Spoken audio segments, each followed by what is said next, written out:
papayag kayo na i-record po natin yung ating consultation. Tapos i-upload ko sa YouTube channel soon, Dr. Jeffo YouTube channel. Pero siguro next week pa. Para mapanood tayo ng mga audience natin at alam nila kung anong gagawin nila tuwing meron silang sakit katulad sa inyo, na pareho pala sa inyo, at kung anong dapat iwasan para hindi magkakasakit. So ano kung kayo po ay superior, no? Ito, junior? Senior. Tama. Ay, kala o junior. Basta pangit ang pangalan, kadalasan junior. Okay. So, senior po kayo. So, meron na po kayong junior. So, tinamay mo na naman yung anak ninyo ngayon, ha? Galit yung tatay sa inyo, kaya binigyan ka ng pangit na pangalan. Kaya ngayon, galit ka sa anak. Baka gusto mo ng babae siguro, kaya ginawang superior. Ano ito? Almanaki ba ito? Parang ganyan. Almanaki, okay. Ilan pong anak ninyo? 4. Wow, my God, 4. Seloso? Hindi seloso. Kasi kadalasan po, pag maraming anak ka, kadalasan, tinatanong ko kaagad. At kadalasan po, magsabi yung mga asawa ko, seloso nga. Alam mo bakit maraming anak pag seloso ang lalaki? Siyempre, kasi tuwing umalis sila sa bahay, ayaw kasi nila, titingnan yung asawa nila ng mga kapitbahay, or yung mga dumadaan. Wow, ang ganda ng asawa nito, sexy. Kaya binubuntisan nila. Kaya pag alis nila sa bahay, hindi sila magproblema na meron titingin sa kanilang mga asawa. Kaya pagkatapos ng pagpanganak, ayan, bubuntisan na naman niya. Kasi hindi nga pwede maging sexy yung asawa nila. Kasi seloso eh. Yun. So ano pong problema natin? Magkasakit, ang gano'n po umurog mo, cramps, magkabilaan? Dire lang side. Right side? Bakit tinuro mo rin dito sa left side? Sa right side. So right side, pero pag bumaba yung sakit, magkabilaan. Kailan nag-start ito? Low back pain. Monday. Bigla lang man nangyari Monday. Pagising sa umaga, nandiyan na. Pero Dok, may story na siya dati yan. Sa akin. Sa akin pa rin. Nangyari noon kasi UTI. Ang UTI kasi, sasakit yung likod. Pero bihira lang. Dito ang sasakit sa UTI kasi nandito yung kidneys eh. Dito banda. Pero pag UTI, hindi bumaba yung sakit sa paa. Pag nagka-cramps, hindi yan UTI. Kasi ang UTI po, okay, pag meron kayong nararamdaman na sakit sa UTI, okay, yung sakit galing sa likod, bababa yan, pero hanggang sa singit lang po o hanggang sa itlog lamang. Pero pag bumaba yung sakit papuntang paa at nagka-cramps kayo, maaaring naipit po ang ugat ninyo sa likod. Yung ugat po ay galing sa spinal cord eh. Pag lumabas sa spinal cord, pupunta sa paa yung ugat o yung nerve. At pag meron na lisa, meron na dislocate, syempre maipit yung nerve. Syempre pag maipit yung nerve, parang electrical wire kasi yung nerve, pag naipit, magpapadala ng kuryente. Parang na short circuit. So magpapadala ng kuryente. So sa nerve naman, pag tumatakbo yung kuryente dahil naipit nga, syempre yung sakit pababa dito. At saka minsan nga, magka-cramps ang pasyente. Ako ang nakatayo. Hindi tataas yung mga 5 minutes. Parang hindi tatagal. Magbisaya na lang ka. Hindi tataas. Magbisaya na lang ka. Magbisaya ka na. Ako lang magtagalog kasi baka may mga Tagaluson nanonood. Siyempre, magtagalog tayo, di ba? Kayo po, magbisaya lang kayo. Ako lang mag-translate para hindi tatagal yung sakit, no? Dito. Tayo kayo ng ilang minutos lang. 5 minutes. Yan. Kung magaling mo baba. Ayun. So may naipit ang ugat. Hindi yan kidney. Okay?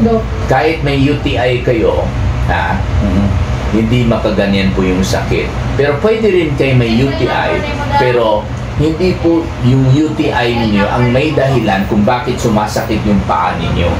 Ha? Kasi nga, sabi ko, pag meron kang problema sa UTI, kahit bato sa kidney, infection sa kidney, ang sakit po, bababa nga, pero hanggang sa singit at hanggang sa itlog lamang ang sakit. Ha?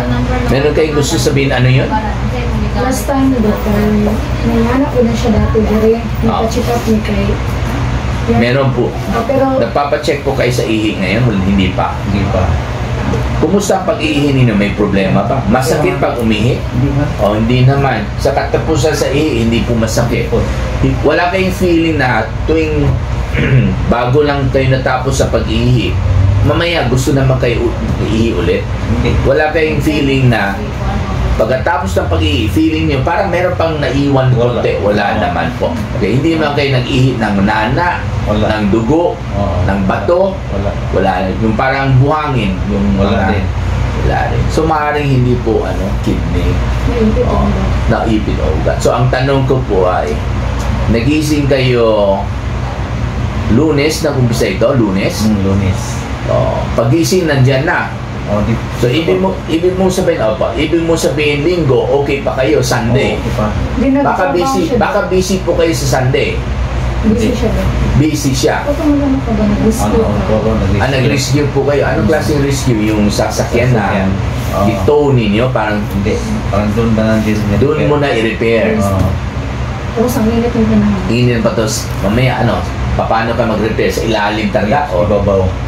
tapos ganun. Ganyan. Matagal kang gumagano. O parang medyo dito, di ba? Dito.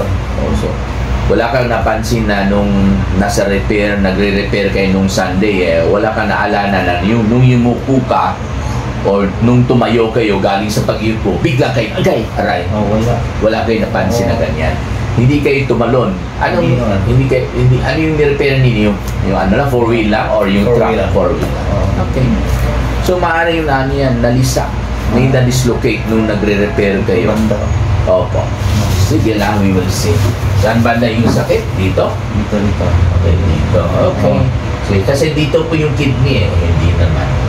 Kahit meron kayong infection sa pantog, urinary bladder, kadalasan hanggang dito lang yung sakit sa puson. Hindi talaga tumatagos sa itlog. Pag sa likod pala, sa likod. Pag dito po, ang sakit, maaaring may nalisa po dito, na-dislocate. At saka yung nerve galing sa spinal cord, lumalabas dito, papuntang paa yan. Papuntang dito. Para mag-cramp siya. Yes. Kasi pag naipit po yung nerve, anong mangyari sa muscle sa paa? At bago kong i-explain, ang nerve galing sa spinal cord, bumababa yan sa paa. Saan patungo ang nerve? Muscle. Kasi ang trabaho ng nerve, siya po ang nagdadala ng kuryente patungo sa muscle sa paa. Okay? Pero ang command signal galing sa brain. Kasi pag sinabi ang brain, tayo ka, tatayo ka. Okay? Yung command signal, tatakbo yan from brain to the spinal cord, to the nerve, to the muscle. Kailangan pupunta yung kuryente sa muscle para mag-contract yung muscle. Kasi kung hindi yan mag-contract, paano kayo tatayo? Paano kayo makatayo? So, continuation po yan. Yung command signal magiging electrical signal. Yung electrical signal tatakbo from the brain to the spinal cord, to the nerve, to the muscle. Pag may naipit yung nerve mo dyan, anong mangyayari? Siyempre, sobra ang kuryente kasi naipit Parang electrical wire, pag may problema, mag-short circuit, mag-spark yan So, grabe yung takbo ng kuryente. Puputok yung nasa dulo.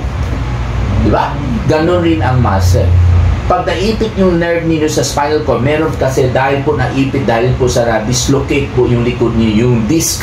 Yung disc po, pwedeng umatras Kasi yung spinal column po natin, hindi naman katulad sa poste ng building na mananatiling straight.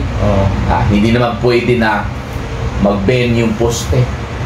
Pero yung spinal column natin sa likod, sinadya ng Panginoon na hindi yung straight na buto. Kasi pag straight yung buto ang spinal column natin, hindi tayo makayuko.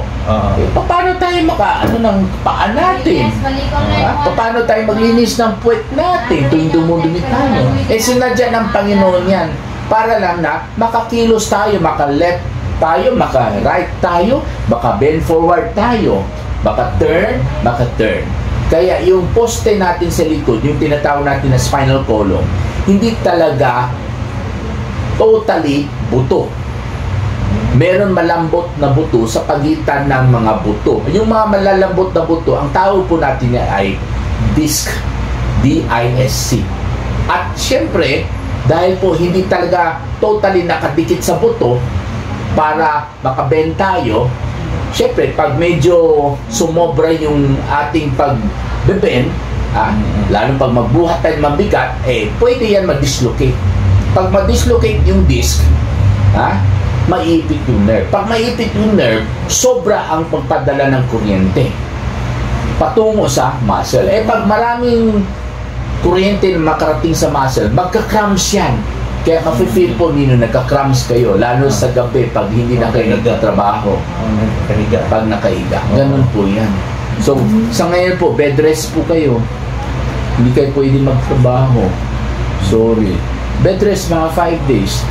Huwag muna niyo pahilot, pero pwede kayo maglagay ng painkiller like Omega painkiller or Efficacent. Bed rest talaga. No bending, bawal mag-bend. No carrying heavy objects. No prolonged standing. No prolonged sitting. Bawal. No squatting. Hindi pwede rin magluhod. Hindi pwede maglakad ng matagal. Malayo. Hindi pwede.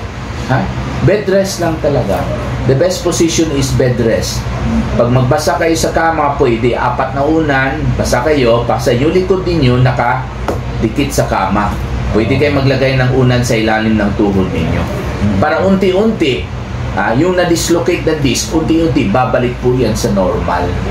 Kaya huwag po muna kayo magmamadali sa trabaho ninyo. Otherwise, itong gamot ninyo ay hindi po makapagbigay ng magandang resulta pag hindi kayo mag-bed rest. Biro mo, habang nainom ka ng gamot, tapos trabaho ka naman trabaho, paano babalik sa normal na location yung disc ninyo?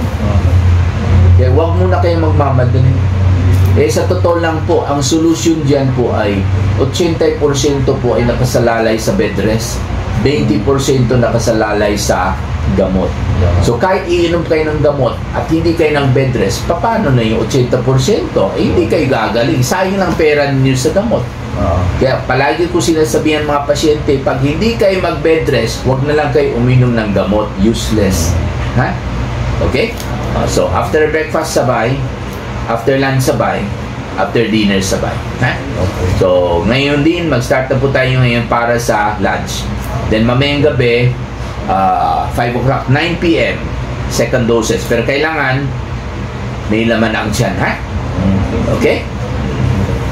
So, yun. So, after 5 days, kung may problema pa po kayo, babalik lang po kayo dito. Okay. Tapos kung meron kayong reklamo na sa pag-ihi, ibang storya na naman. Baka tama po kayo, baka UTI nga. Pero sa ngayon po, hindi ako niwala may UTI po siya.